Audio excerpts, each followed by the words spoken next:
Chapter 4. The game consists of elements. What are little games made of? When my daughter was 3 years old, she became quite curious one day about what different things were made of. She ran around the room, excited, pointing things, trying to stump me with her questions. Daddy, what is the table made of? Wood. Daddy, what is a spoon made of? Metal. Daddy, what is this toy made of? Plastic. As she looked around for a new object, I turned it around on her with a question of my own. What are you made of? She paused to consider. She looked down at her hands, turning them over and studying them, and then brightly she announced, I'm made of skin. And for a 3-year-old, this is a perfectly reasonable conclusion. As we get older, of course, we learn more about what people are really made of, the complex relations between bones, muscles, organs, and the rest. Even as adults, though, our understanding of human anatomy is incomplete. Can you point to your spleen, for instance, or describe what it does or how? And this is acceptable for most of us because we generally know enough to get by. But we expect more from a doctor. A doctor needs to know, really know, how everything works inside us, how it all interrelates, and when something goes wrong, how to figure out the source of the problem and how to fix it. If you have just been a game player up until now, you probably haven't thought too much about what a game is made of. Thinking about a video game, for example, you might, like most people, have a vague idea that a game is this kind of story world with some rules and a computer program lurking around somewhere in there that somehow makes it all go. And that's enough for most people to know in order to get by. But guess what? You're a doctor now. You need to know intimately what your patients' games are really made of, how their pieces all fit together, and what makes them tick. When things go wrong, you'll need to spot the true cause and come up with the best solution, or your game will surely die. And if that doesn't sound hard enough, you'll be asked to do things that most doctors are never asked, to create new kinds of organisms, radically new games, no one has ever seen before, and bring them to life. Much of this book is devoted to developing this essential understanding. Our study of anatomy begins with an understanding of the 4 basic elements that comprise every game. The 4 basic elements. There are many ways to break down and classify the many elements that form a game. I found that the categories in figure 4.3, which I call the elemental tetrad, are very useful. Let's look briefly at each of the 4 and how they relate to the others. Mechanics. First, mechanics.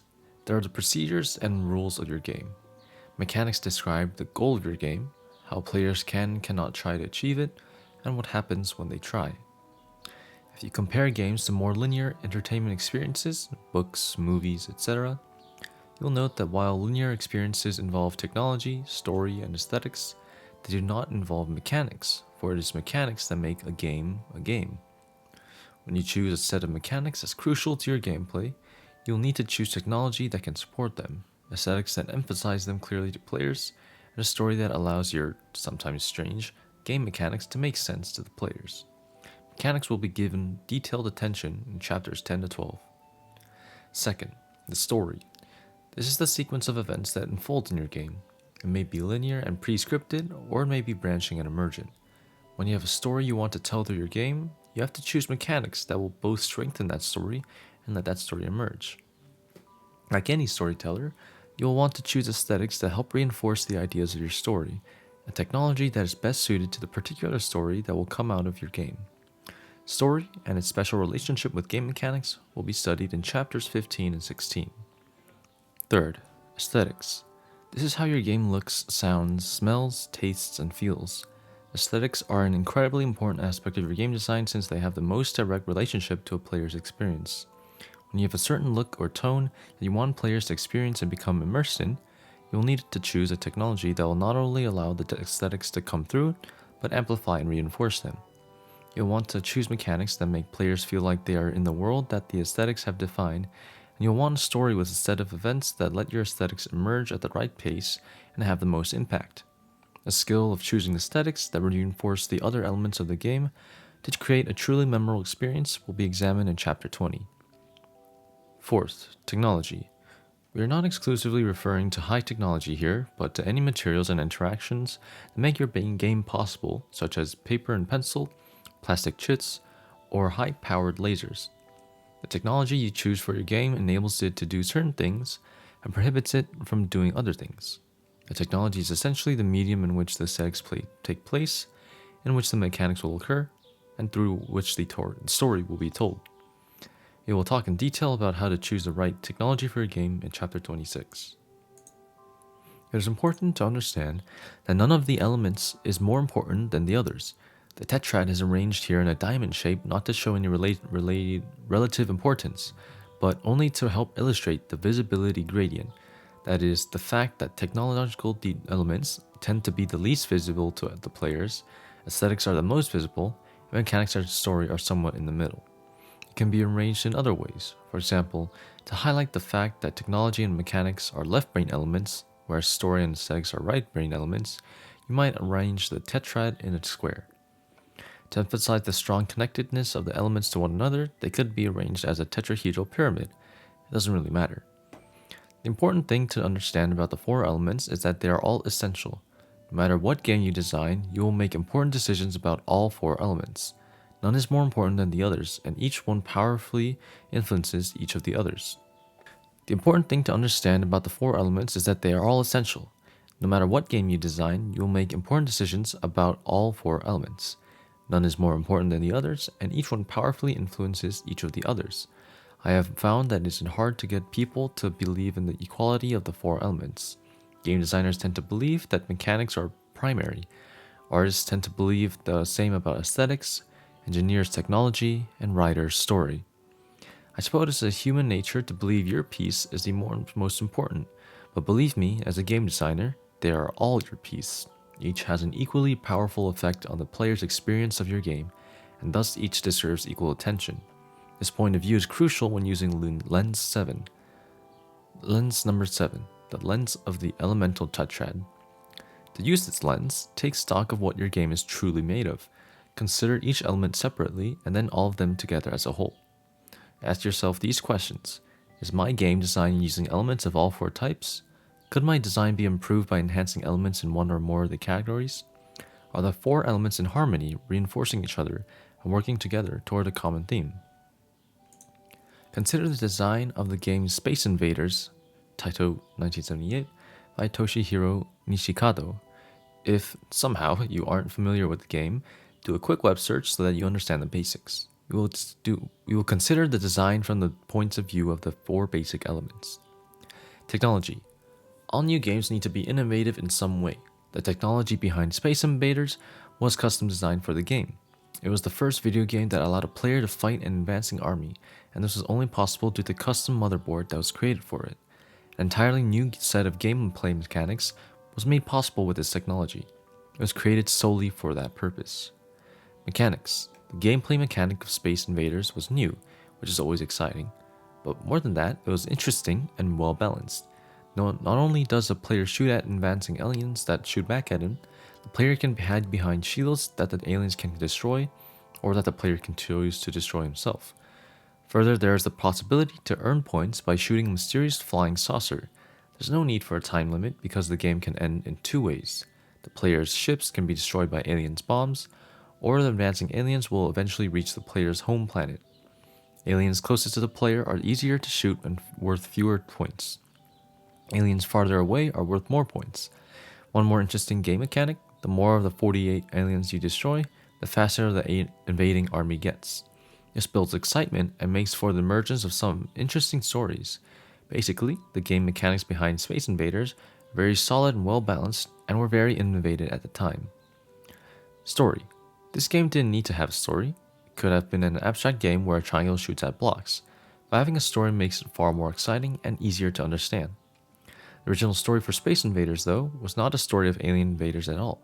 It was originally a game where you fired an army of advancing human soldiers. It is said that Taito decided to send a bad message, so the story was changed. The new story, a story about advancing aliens, works much better for several reasons. Several war-themed games have already been released. Sea Wolf 1976, for example, a game where you could be in a space battle was actually novel at the time. Some people are squeamish about war games where you shoot people. Death Race 1976 had made violence in video games a sensitive issue. The high-tech computer graphics lend themselves to a game with a futuristic theme. Marching soldiers are necessarily walking on ground, which means the game would have been a top-down view. Space Invaders gives the sense that the aliens are gradually lowering towards the surface of your planet and you are shooting up at them. Somehow, hovering, flying aliens are believable and make for a more dramatic story. If they touch down, we're doomed. Change in story allowed for a change in camera's perspective with a dramatic impact on aesthetics. And aesthetics, some may sneer at the visuals, which now seem so primitive, but the designer did a lot with a little. The aliens are not all identical. There are 3 different designs, each worth a different amount of points. They each perform a simple 2-frame marching animation that is very effective. The display was not capable of color, but a simple technology change took care of that. Since the player was confined to the bottom of the screen, the aliens to the middle, and the saucer to the top, colored strips of translucent plastic were glued to the screen so that your ship and shields were green, the aliens were white, and the saucer was red. The simple change in the technology of the game worked only because of the nature of the game mechanics and greatly improved the aesthetics of the game. Audio is another important component of aesthetics. The marching invaders made a sort of heartbeat noise, and as they sped up, the heartbeat sped up, which had a very visceral effect on the player.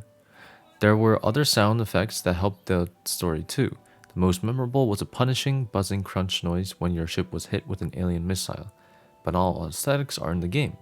The cabinet for Space Invaders had a design that was attractive and eye-catching that helped tell the story of the evil alien invaders.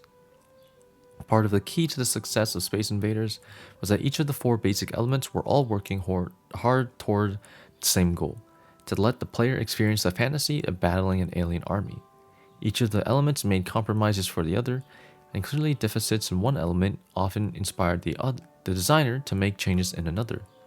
These are the sort of clever insights you are likely to have when you view your design through the lens of the elemental tetrad. Skin and skeleton. We will be discussing the 4 basic elements in more detail throughout this book, as well as many other aspects of game anatomy. It is a wonderful thing to learn enough so that you can see past the skin of a game, the player's experience, into the skeleton, the elements that make up the game. But you must beware of a terrible trap that many designers fall into. Some designers, thinking constantly about the detailed internal workings of games, forget about the player experience. It is not enough to merely understand the various game elements and how they interrelate with one another. You must always consider how they relate to the experience.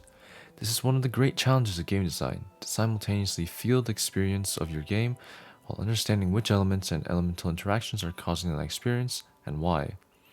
You must see skin and skeleton at once. If you focus only on skin, you can think about how an experience feels, but not understand why it feels that way or how to improve it. If you focus on only skeleton, you can make a game structure that is beautiful in theory, but potentially horrible in practice. If you can manage to focus on both at once, you can see how it all works while feeling the power of your game's experience at the same time. In Chapter 2, we discuss the importance and the challenge of observing and analyzing your own experiences. As challenging as that is, it is not enough. You must also be able to think about the elements in your game that makes the experience possible. This takes practice, just as the observation techniques of Chapter 2 takes practice. Essentially, the skill you need to develop is the ability to observe your own experience while thinking about the underlying causes of that experience. This important skill is called holographic design, and it is detailed in lens number 8. Lens number 8, the lens of holographic design. To use this lens, you must see everything in your game at once, the 4 elements and the player experience, as well as how they interrelate. It is acceptable to shift your focus from skin to skeleton and back again, but it is far better to view your game and experience holographically. Ask yourself these questions. What elements of the game make the experience enjoyable?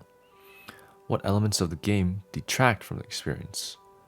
How can I change game elements to improve the experience? In future chapters, we will say much more about the elements that make up a game. Now, let's turn our attention to the reason these elements need to work together.